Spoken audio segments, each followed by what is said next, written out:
نحمده ونصلي على رسوله الكريم أما بعد أعوذ بالله من الشيطان الرجيم بسم الله الرحمن الرحيم. கண்ணியத்திற்குரிய பெரியவர்களே, சகோதரர்களே, அல்லாஹ் தஆலா நமக்கு இந்த மகரிபுடைய தொழில் இமாம் ஜமாத்தோடு தொழக்கூடிய ஒரு பாக்கியத்தை கொடுத்திருக்கிறான். இதற்கு நாம் அல்லாஹ்வுக்கு ரொம்ப ரொம்ப நன்றி செலுத்த கடமைப்பட்டவர்களாக இருக்கிறோம். அல்லாஹ்வுக்கு மிக மிக அதிகமாக நன்றி செலுத்தக்கூடியவர்களாக நாம் ஆகிவிட வேண்டும். ஒரு வக்து தொழுகை தொழுதுன்னு சொன்னால் கோடிக்கணக்கான நன்மைகள் அல்லாஹ் தஆலா கொடுக்குறான். ஒரு வக்து தொழுகையை யார் விடுறாங்களோ அவர்களுக்கு மிகப்பெரிய ஒரு தண்டனை இருக்கிறது என்பதாக ஹதீஸ்களிலே வந்திருக்கிறது.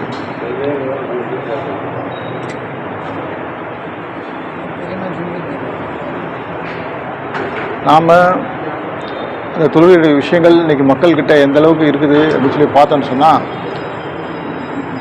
ரொம்ப ஒரு பலகீனமான ஒரு முறையில் இருக்குது.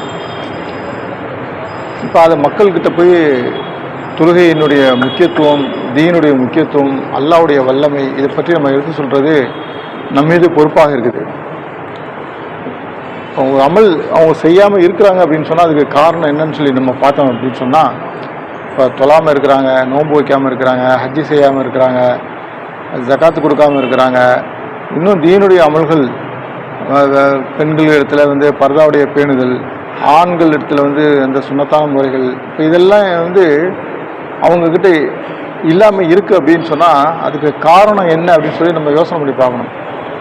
அதை நம்ம பார்க்குறோமான்னு சொல்லி பார்த்தா இல்லை.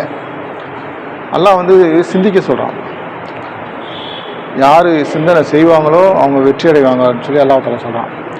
யார் சிந்தனை செய்யலையோ அவர்கள் நஷ்டவாளிகள் என்பதாக அல்லாஹ் தஆலா சொல்கிறான். சிந்தனை நம்ம செஞ்சு பார்க்கணும்.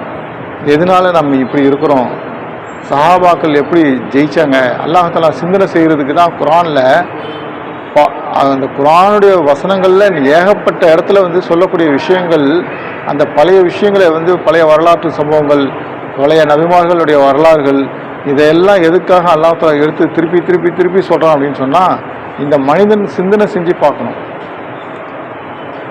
இப்போ இருக்கிற நம்மளுடைய நிலைமையையும், அவர்கள் எந்த நிலைமையில் அந்த நபிமார்கள் இருந்தாங்க, அந்த நபிமார்களுடைய மக்கள் யார் யாரெல்லாம் அந்த நபிமார்களை பின்பற்றினாங்களோ அவங்க எப்படி ஜெயித்தாங்க, அந்த நபிமார்களை பின்பற்றாத மக்கள் எப்படி தோல்வி அடைஞ்சாங்க, இந்த விஷயத்தை அல்லாஹ் தஆலா திருப்பி திருப்பி சொல்கிறான். அந்த நபிமார்கள் சொல்லக்கூடிய விஷயம் எல்லாமே என்ன, அல்லாஹ்வின் பக்கமாக அழைக்கக்கூடிய அந்த வேலை தான். மக்கள் அல்லாஹ்வை மறந்த நிலையில் இந்த உலகத்தினுடைய ஆசாபாசத்தில் மூழ்கி ஷைத்தானுடைய வலையில் சிக்கி இதை பெருசாக நினச்சி என்ன செஞ்சிட்டாங்க, அல்லாஹ்வை மறந்துட்டாங்க. அல்லாஹ்வுடைய கட்டளைகளை மீறக்கூடிய மக்களாக பல பேர் இருந்தாங்க. சில பேர் தான் அல்லாஹ்வுடைய கட்டளைகளை ஏற்று நடக்கக்கூடியவர்களாக இருந்தாங்க. ஆனால் கொஞ்சம் பேர் தானே செய்கிறாங்க, அல்லாஹ்வுடைய கட்டளைகளை ஏற்றுக்கொள்கிறாங்க, மீதி பேர் ஏற்றுக்கொள்ளலையேன்னு சொல்லி நபிமார்கள் என்ன செஞ்சிட்டாங்க, இந்த தாவத்துடைய வேலையை அவங்க விடலை. கொஞ்சம் பேர் செஞ்சாங்க. 950 ஆண்டுகள் அவங்க தப்லீக் செஞ்சாலும் ரொம்ப ரொம்ப சொற்பமான மக்கள் தான் இஸ்லாத்தை ஏற்றுக்கொண்டாங்க, அந்த ஈமானை ஏற்றுக்கொண்டாங்க. அப்படி ஏற்றுக்கொண்ட நேரத்துலையும் அவர்கள் என்ன செஞ்சிட்டாங்க, அல்லாஹ்வுடைய அந்த தாவத், அல்லாஹ்வின் பக்கமாக அல்லாஹ்வின் பக்கமாக அந்த தாவத் கொடுக்கக்கூடிய அந்த வேலையை அவங்க விட்டுடுற. அவர்கள் பரிபூர்ணமான முறையில் அவங்க செஞ்சாங்க. இன்றைக்கி நாம் என்ன நினைக்கிறோம் அப்படின்னு சொன்னால், மக்கள் குறைவாக இருக்கிறாங்க, தாவத்துடைய வேலை செய்யக்கூடிய மக்கள் குறைவாக இருக்கிறாங்க, நம்ம இந்த வேலை செய்யணுமா, இல்லை செய்யாமல் அப்படியே சுணங்கி அப்படியே இருந்துடலாமா மனசு சொல்லுது. அவங்க அந்த அல்லாஹ் தஆலா என்ன சொல்கிறான்னு சொன்னால், இப்போ தஜ்ஜால் இருக்கிறான்னு சொன்னால் தஜ்ஜாலுடைய விஷயங்கள் வரும்போது அவனுக்கு எல்லா சக்தியும் அல்லாஹ் கொடுத்துருக்குறான். இந்த மனிதர்கள் எப்படிலாம் ஆட்டி படைக்கணும், எல்லாம் ஹதீஸுடைய கருத்தில் நிறைய சம்பவங்கள் வந்துருச்சு, நம்ம கேள்விப்பட்டிருக்கிறோம். தஜ்ஜாலுடைய அட்டுழியம் மிக அவனுடைய எந்த அளவுக்குன்னு சொன்னால், ஒரு ஈமான்தாரியை கூப்பிட்டு நான் தான் அல்ல என்னை வணங்கு அப்படின்னு சொல்லி அவன் சொல்லுவான் தஜ்ஜால். அந்த ஈமான்தாரி என்ன சொல்லுவார், நீ இல்லை அல்லா, என்னுடைய அல்லா என்னுடைய ரப்பு அல்லா தான், நீ வந்து பொய்யன், நீ காஃபிர்னு சொல்லி அவங்க சொல்லிடுவாங்க. அப்போ அந்த தஜ்ஜால் என்ன பண்ணுறான், அவன் அந்த ஈமான்தாரியை வெட்டிடுவான், ரெண்டாக வெட்டி மறுபடியும் ஒட்ட வச்சு உயிர் கொடுப்பான். உயிர் கொடுக்குற மாதிரி அவன் பண்ணுவான். அப்படி பண்ணக்கூடிய நேரத்தில் இப்போ அவன் கேட்பான் தஜ்ஜால், பார் உன்னுடைய உயிரை எடுத்துட்டு மறுபடியும் நான் உயிரை கொடுக்குறேன், இப்போ தெரியுதா உனக்கு யார் ரப்பு அப்படின்னு சொல்லி அவன் கேட்பான். அப்போ அவர் சொல்லுவார், இப்போ நான் இன்னும் உறுதியாக நான் நம்புகிறேன், நீ காஃபீர், என்னுடைய பரிச்ச ரப்பு அல்லா தான், இந்த விஷயத்தை ஏற்கனவே எனக்கு சொல்லியிருக்கிறாங்க, நான் அதை கேள்விப்பட்டேன், அது இப்போ எனக்கு உண்மையாயிடுச்சின்னு சொல்லிட்டு அவங்க நம்புவாங்க. இப்போ அவ்வளவு பெரிய விஷயங்கள் நடக்குது, அப்போ கூட அவங்க என்ன செய்யலை, மனசு தளரல, அவங்க உறுதியாக இருந்தாங்க. ஹதீஸினுடைய விஷயங்களில் எந்த விதமான ஒரு மாற்றமும் இருக்காதுன்றதை அவங்க உறுதியாக நம்புகிறாங்க. அல்லாஹ்வுடைய விஷயங்களை உறுதியாக நம்புகிறாங்க. தன்னுடைய கண்ணுக்கு முன்னாடி பாத்தில் எவ்வளவு தான் ஆடுனாலும் சரி, எவ்வளவு தான் அட்டகாசம் பண்ணாலும் சரி, அவங்க அதுக்கு வளைஞ்சு கொடுக்கல, அதுக்காக அடிபணியவும் மாட்டாங்க. நபிமார்களுடைய சம்பவங்கள் இல்லையா, அந்த மாதிரி தான் நடந்திருக்குது. அந்த காலத்தில் இருக்கக்கூடிய மூமின்கள், முஸ்லீம்கள் யார் யாரெல்லாம் அவங்கள பின்பற்றினாங்களோ, நபிமார்களை பின்பற்றினாங்களோ, அல்லாஹ்வுடைய கட்டளைகளை பின்பற்றினாங்களோ, அவங்க எல்லாருமே அல்லாஹ் தஆலா என்ன செஞ்சான், அவங்கள கைவிடலை, அவங்களுக்கு அல்லாஹ் தஆலா வெற்றியை கொடுத்தான், அந்த நபிமார்களுக்கும் வெற்றியை கொடுத்தான். அந்த மாதிரி அந்த ஒரு அடிப்படையில் தான் வந்து இந்த தீனுடைய தாவத்துடைய வேலை இப்போ வந்து நம்மளுக்கு கடமையாக இருக்குது.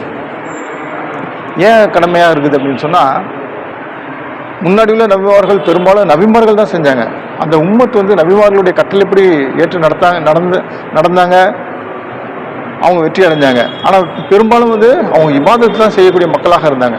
முந்தைய நபிமார்களுடைய காலகட்டத்தில் பெரும்பாலும் தாவத்து கொடுக்கக்கூடிய மக்களும் இருந்தாங்க. ஆனால் பெரும்பாலான நபிமார்களுடைய வரலாறுல சம்பவங்களில் அவங்களுக்கு இபாதத் செய்யக்கூடிய மக்கள் இருந்தாங்க.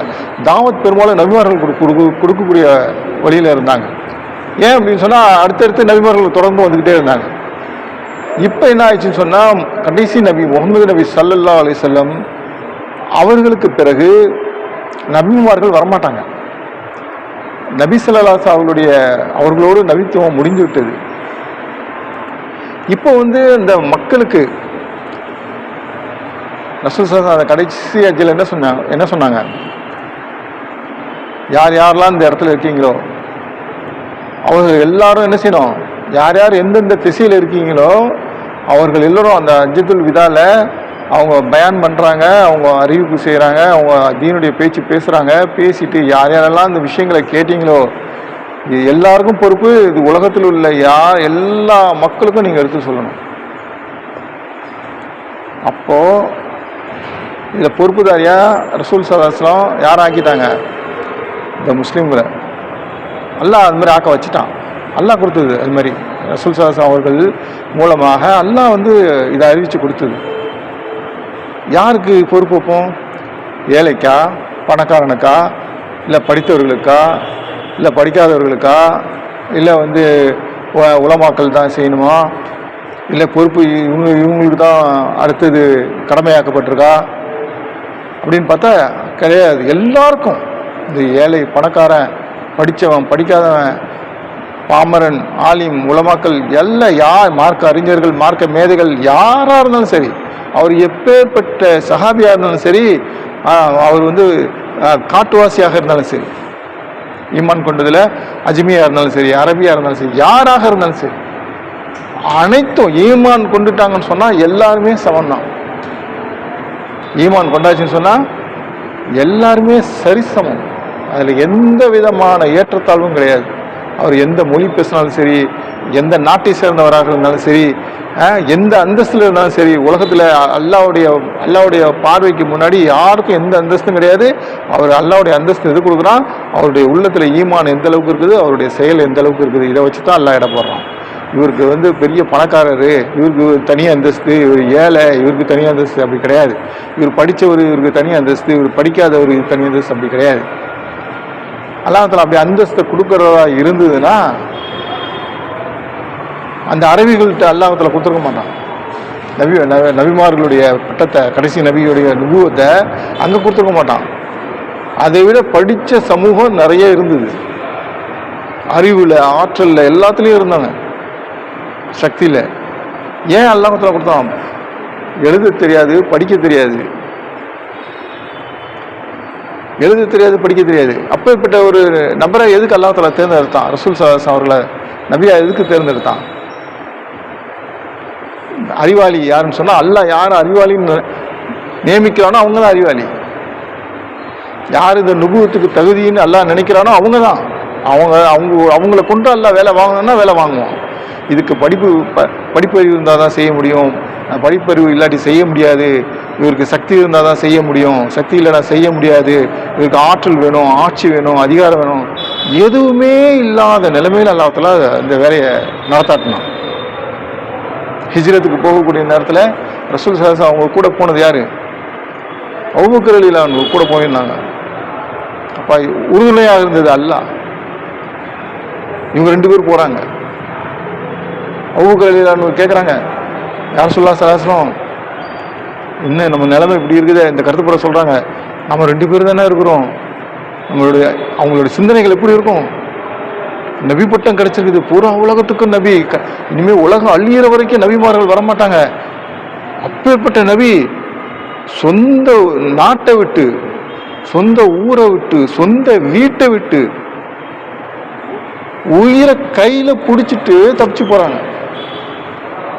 அதை நம்ம சிந்திச்சு பார்த்தோம்னு சொன்னாதான் நம்மளுக்கு விளங்கும். அது நம்ம நினைக்கிறோம் ஹிஜ்ரத் பண்ணாங்க, நம்ம படிக்கிறோம், கேட்குறோம், பேசுகிறோம், எல்லாம் செய்கிறோம்.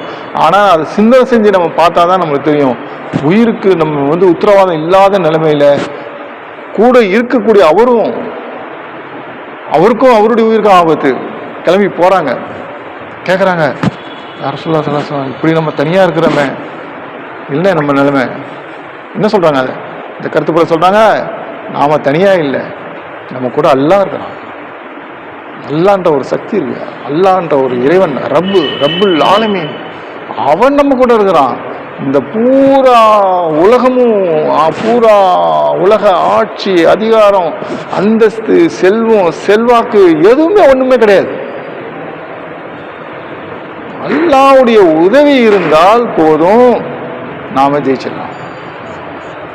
நாம தனியாக இருக்கிறோங்க, எங்ககிட்ட ஆள் இல்லைங்க, நாங்கள் மைனாரிட்டியாக இருக்கிறோம், எங்களுக்கு சப்போர்ட் இல்லை, இது கிடையாது. நமக்கு சப்போர்ட் அல்ல, நமக்கு வழிமுறை, வழிகாட்டுதல் ரசூல் ஸல்லல்லாஹு அலைஹி வஸல்லம். அதை நம்ம பின்பற்றி நம்ம வாழ்ந்துட்டோம், மக்கள்கிட்ட எடுத்து சொல்லிட்டோம் அப்படின்னு சொன்னால் பெரிய ஒரு பிரயோஜனமாக இருக்கும். இதுக்கு தான் பெரியார்கள் மௌலானா இலியாஸ் ரஹ்மத்துல்லாஹி கவலைப்பட்டாங்க, மக்கள்கிட்ட எடுத்து சொல்கிறதுக்கு. அந்த ஒரு அடிப்படையில் மக்கள்கிட்ட தீனுடைய விஷயங்கள், குர்ஆன் ஹதீஸுக்கு உட்பட்டு அவங்க செய்யக்கூடிய விஷயங்கள், இந்த கிறிஸ்துன்ற அமல் வாரம் செய்யுங்கன்னு சொல்கிறாங்க. இந்த அமல் இருக்குதே, ஒரு காலையோ ஒரு மாலையோ அல்லாஹ்வுடைய பாதையில் போகிறது இருக்குதே, இந்த உலகத்தில் உள்ள அனைத்து வஸ்துக்களை விடையும் சிறந்தது இந்த அமல். சிறிது நேரம் நம்ம போய் அல்லாஹ்வுடைய பாதையில் போய் சந்திக்கிறது. நிறைய விஷயங்கள் இருக்குது, நிறைய ரகசியங்கள் இருக்குது, அல்லாஹ் தஆலா அதில் வச்சிருக்கிறான். சிறு அமல் மாதிரி தான் தெரியும்.